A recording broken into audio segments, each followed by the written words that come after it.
Most people go into a short brainwave audio session something like 10 or 12 minutes expecting a clear, noticeable shift. They press play, sit down, and wait for something to happen. A calmer mind, sharper focus, a distinct mental change. But what actually happens during those 12 minutes is often very different from what people imagine, because the experience is not defined by a single moment. It unfolds in phases, and most of those phases are subtle. In the first minute or two, not much seems to change. Your attention is still scattered. Thoughts are still moving. You're aware of the audio, but also aware of everything else: your environment, your body, whatever you were thinking about before. There's no immediate transition, and this is where many people start to question whether anything is happening at all. But underneath that surface, something more gradual begins. As the audio continues, especially if it's structured with consistent rhythm or repetition, the brain starts to register that pattern, not consciously, but passively. It begins to anticipate the timing, and that anticipation slightly shifts how attention is distributed, not dramatically, just enough to start reducing randomness.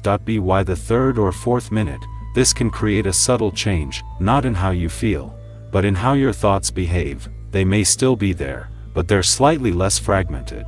There's a bit more continuity between them, less jumping from one idea to another. Again, this is not something most people immediately notice, because it doesn't feel like improvement. It feels like less interference, and that distinction is easy to miss. As the session continues, another layer starts to develop. Your awareness of the audio itself often fades. It moves from being something you're actively listening to, into the background. And this is important, because when the audio becomes background, it stops competing for attention and starts shaping the environment instead. That shift can make it easier for attention to stabilize, not because the brain is being forced into focus, but because there are fewer competing signals. Around the halfway point, 5 to 7 minutes in, this is where some people begin to notice a difference, not necessarily a stronger focus, but a smoother one. Less effort to stay on a thought, less resistance when returning to a task. But even here, the effect is inconsistent. Some sessions feel clearer,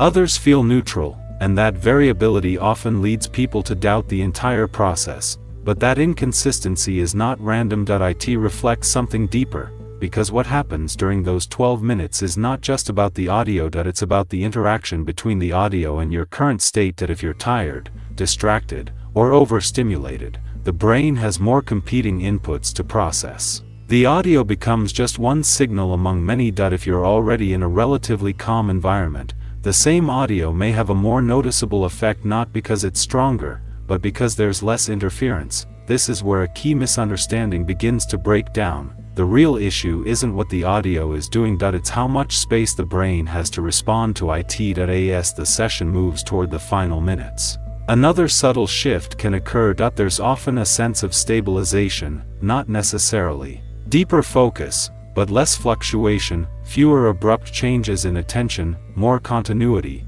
And when the session ends, the result is usually not a dramatic transformation. There's no clear before and after. Instead, there may be a slight difference in how easy it feels to think, to focus, or to stay with a task. Or sometimes, nothing noticeable at all. And that's part of the experience too, because these sessions don't produce guaranteed outcomes, they create conditions, and whether those conditions lead to a noticeable effect depends on everything else happening in the system, which leads to the turning point most people miss. The real issue isn't that a 12-minute session is too short to work. It's that people expect those 12 minutes to produce a strong, obvious result, when in reality, the impact, when it happens, is usually subtle, gradual, and dependent on context. Once you understand that, the experience changes. Instead of waiting for something to happen, you start observing how your attention behaves. It's slightly easier to stay on track.